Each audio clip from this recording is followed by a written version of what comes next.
As promised, we are now joined by Todd Lutsky for Ask Todd. This is, as the name implies, your chance to ask Todd your questions.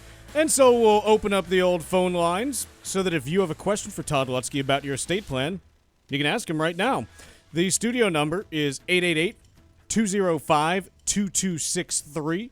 That is 888-205-2263. So get calling because the last 2 weeks, I know we've run out of time to get to the calls at the back end of the show. So, again, if you want to have your question answered by Todd Lutsky, 888-205-2263 is the studio number here. Mr. Lutsky, how are you today? I'm never better. How are you? I'm doing great, actually. I was at a bakery yesterday. Well, yeah. You like sweets, huh? Well, I do. I'm more of kind of a bread guy myself. Yeah. Matthew McConaughey was there. He was? He was the person in front of me in line. Wow. Well, did you say hi? Well, he was busy making his order. Oh, yeah? What did he order? All right. It's his thing. So it's his thing. Todd, let's talk a little bit about IRAs and naming beneficiaries on them as it relates to the state of kind of how the law is structured today, because for much of the existence of IRAs, people have generally said, okay, the beneficiary is going to be my husband, my wife, my son, my daughter, whoever it might be. I'm starting to get a sense from estate planners that there's a change brewing in that respect in terms of maybe naming an estate or a trust as a beneficiary. Can you talk about why that may be the case? Yeah, and again, folks, this is true. I mean, Chuck, you're absolutely right. The designated beneficiary is generally a spouse or a child or a family member, but generally that's when you have a husband-wife situation and you name the spouse, you generally get the best income tax payouts, the best required minimum distribution payouts, but not always the best estate tax result, not always the best Medicaid protection result. And so this new idea that came about, quite frankly, from the Secure Act. Remember, the Secure Act had a lot of bad things, and I don't love the Secure Act. To me, the Secure Act changed the beneficiary rules because, one, just to review, the old rules used to be you name a spouse the beneficiary, and the spouse could take it out over their lifetime. Good. I like that. You name a child the beneficiary, they can take it out over their lifetime. Old rules. We like that. A long stretch. Now the Secure Act comes in and says, except for 4 exceptions, if you name a child the beneficiary, it's going to come out over 10 years. 10 years, not life expectancy. Fixed 10-year period. Fixed 10-year period, which really means larger withdrawals and pushing the beneficiary into a higher income tax bracket. So I don't love it. I don't love it at all. So just going through that. So let's say that in the old pre-Secure Act environment, let's say that I decided that I was going to name my trust as a beneficiary instead of an individual. Yes. What would happen in that case? In that case, even under the old rules, you could structure the trust in a way that you could still have it go to flow through the trust, look through the trust to get to a child or grandchildren and stretch it out over their lifetime. So you could still do that under the old act. You can do it under the new act, but you're stuck with 10 years, right? You're stuck with that 10-year rule. Given that, is there anything under the new Secure Act rules, which went in place end of 2019 is when that went into effect for anyone who's wondering, is there anything that is different now in terms of how you can potentially structure things to manage that 10-year period better or get it, stretched out further? What can you do in terms of trying to manage that through estate planning? So what we're talking about here, what the major good change is from the Secure Act is naming the estate the beneficiary, which I know everybody thinks is the third rail of beneficiaries. Don't ever do that. So not a trust. Not a trust. Not a person. Not a person. But the estate. The estate, which is like nobody. The estate of who? The estate of the decedent, whoever. So if I die, I name my estate. How does this work? So the old rule says if you name your estate the beneficiary, it's going to come out over 5 years. That's even worse than the 10-year rule. Not ideal. Not ideal. But if you are 72 or over, folks, it's very important that we know 72 or over, Then you can name the estate the beneficiary, coupled with a testamentary trust. A lot to unpack here. I understand that.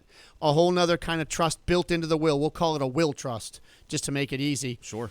And then what happens is I can get a payout equal to the ghost life expectancy of the decedent. What the heck does ghost life expectancy mean? If I die at 74 and I name my estate, it's not coming out over 5 years. It's coming out over a 74-year-old life expectancy. Well, that's fine. That's not a negative at all. And we can also figure out ways through this to shelter it from the nursing home, folks. Talking with Todd Lutsky from the law firm of Cushing and Dolan.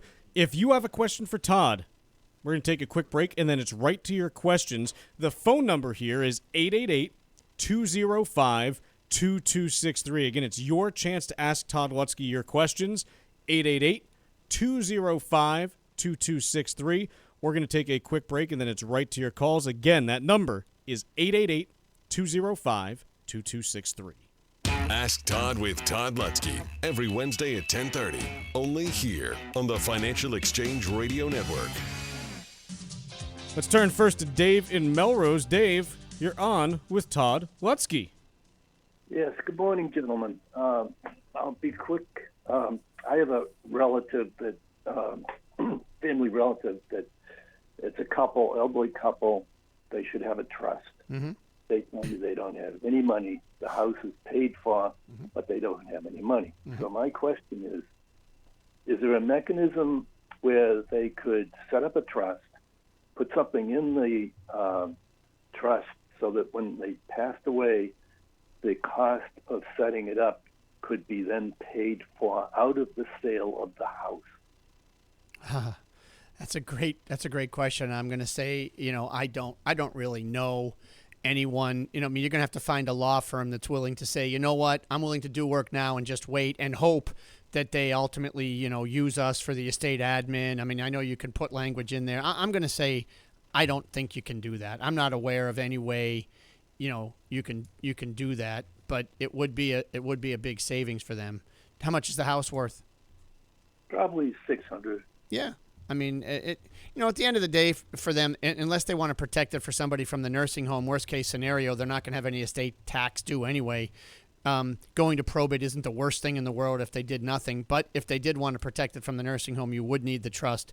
Short of that, you don't actually need the trust. It'll just go according to the will that they have, and it'll pass through probate. But at least it gets where you want it to go, and you don't need to worry about the other thing. So it really depends on their objectives. So hope that helps a little. But, yeah, that's an interesting question. So, folks, what I'd like to talk about today, too, is this new guide that we're giving away, and that is dealing with, well, in this case, this question didn't have any, major assets. Most clients have the home, like this one did, but also the other two biggest assets that people have generally is an IRA or life insurance. They are complicated assets, and we don't always know how to best use them and fit them into our estate plan. So we've come up with, and there is some new ways to do things now under the Secure Act, which actually is helpful. With an IRA, with a life insurance policy, who should be the beneficiary? The estate? Should it be a person? Should it be a trust? Should it be the estate? Who would have thought that it could be the estate? But folks, this guide will help you learn how best to deal with IRAs and life insurance and fit them into your estate, and maybe even protect them in advance from a nursing home, which is something you could never do before. So, folks, learn how to deal with these assets. They are tough. Get the guide, pros and cons of naming your estate the beneficiary of an IRA and life insurance. 866-848-5699 or legalexchangeshow.com. Again, 866-848-5699 or legalexchangeshow.com. Let's go now to Jay in Cape Cod. Jay, do you have a question for Todd Lutsky? Yes, good morning. How are you? Good. My question is about irrevocable trusts. I'm a single guy, and I'm looking to protect my sister versus a wife or spouse. Okay. And can a revocable trust actually protect a relative like a sister versus a married couple? Did you say revocable or irrevocable? Irrevocable. Okay. So If it's yes, the answer is you can set up an irrevocable trust to protect and benefit anybody you want. Could be friends, could be nieces, nephews, could be siblings. Absolutely no problem. If your goal is to say, look, I got a house and I want to make sure my house is never taken from the nursing home. I want to make sure it's available so that my sister has a place to live in when I die. Why not? I mean, if that's your objective, the irrevocable Medicaid trust can work for you in that regard. It can also hold money if you want to put money in there and protect it for, your sibling. That would be the way to go. In fact, if in fact you want to make sure that house is there for her, I think the irrevocable trust is probably the answer, not knowing anything else about you or about your estate. So I hope that's helpful. I think we got time for one more. Let's go over to Tim in Western Massachusetts. Tim, you're on with Todd Lutsky. Hey, good morning, Todd. I'll keep it quick. My question is, it's such a big maze. My dad passed away like 8 years ago. There was a lot of trusts involved. I'm the trustee that takes care of the IRA, the RMDs, but I'm not impressed with the lawyer. Haven't heard from this guy. My parents had an original lawyer. He passed. Papers went to another lawyer, and all this stuff is unsatisfactory to me. Is it common to get another planner, if you will, lawyer that could look over all this paperwork? Because I'm kind of out of sorts with what it all is now, and with my mom getting more elderly, she's not of the mental capacity to really kind of sort this all out. It's ultimately all going to land on me. Yes. Is it common to... I'm going to say the answer. Let me answer the question. So the answer is yes, you are able to have somebody else come in, sit down, review the plan that you have. It's not uncommon. I'm not trying to throw any lawyer under the bus here, but you've got a deceased parent with trusts that are already living beyond his life, and they've changed, and they're probably providing for your mom. They're probably providing for children at the same time. You need to figure out how all that works. Yes, those documents likely cannot be changed if they're already set up. We can look them over, but if your mom's side of the equation, those still might need to be changed, in some way to better modify them, for her as a single person going forward. I oftentimes tell people that when you lose a spouse, you should sit with a lawyer. Again, it's normally the existing lawyer, but if there's a problem with the existing lawyer and you want a new lawyer, sit with the new lawyer and learn not only what was done, but how to do new planning for the surviving spouse, because that surviving spouse is now a single person and might want to be treated a little differently. Todd Lutsky, appreciate you joining us today, and have a great rest of the day. Well, thank you. It's always been a pleasure. The views expressed in this segment are solely those of Cushing & Dolan. Armstrong Advisory does not provide any legal or tax advice. Please consult with your legal or tax advisor on such matters. Cushing and Armstrong do not endorse each other and are not affiliated.